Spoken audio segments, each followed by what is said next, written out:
یہ ایک اللہ کا بندہ بن جانا آسان نہیں ہے، اپنے مفادات پر ضرب آتی ہے۔ سب سے پہلے اپنی لذتیں جن کا انسان خوگر ہو گیا ہوتا ہے، اپنی عادتیں جن کا وہ عادی ہو گیا ہے، وہ گلچھرے جو اڑا رہا ہے حرام کے ذریعے سے، یہ نہیں ہے کہ بات سمجھ میں نہیں آ رہی، لیکن ان گلچھروں کو چھوڑنے کے لیے طبیعت آمادہ نہیں ہے۔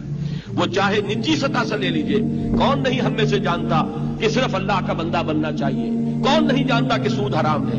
کون نہیں جانتا کہ رشوت حرام ہے؟ کون نہیں جانتا کہ یہ فارورڈ ٹریڈنگ کی اکثر صورتیں حرام ہیں؟ لیکن کتنے ہیں یہاں بیٹھے ہوئے لوگوں میں سے جو اس سے بچے ہوئے ہیں؟ کتنے لوگ ہیں وہ کہ جو نماز کے 5 وقت پابند، لیکن انہوں نے وہ ہاؤس بلڈنگ فائنانس کارپوریشن سے قرض لیا، سود کا اور محل بنائے اپنے، اور اپنی بلڈنگیں اٹھائی۔ یہ سب کچھ کیوں ہے؟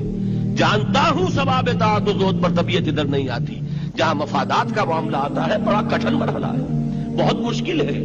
جمی گویم مسلمانم بے لرزم کے دانم مشکلات لا الہ۔ پہلی بات تو انفرادی طور پر یہ سورہ قیامہ میں اللہ تعالیٰ نے اس بات کو کھولا ہے، بل یرید الانسان لیفجر امامہ۔